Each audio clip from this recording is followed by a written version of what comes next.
kawan akhirat, kawan yang setiap kali kita tengok dia, soalan pertama dia tanya semayang lagi, semayang dah 3 setengah ni, oh tak lagi.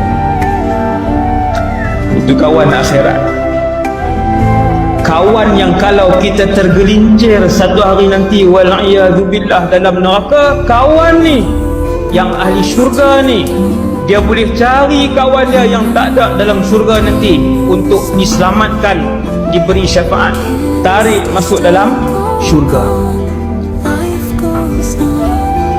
Sehingga ahli neraka kehairanan,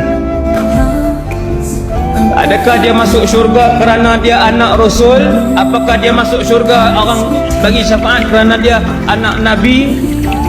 Kan, sebab kawan dia dulu di dunia orang soleh ahli syurga, kawan tu datang panggil, bawa dia masuk dalam syurga.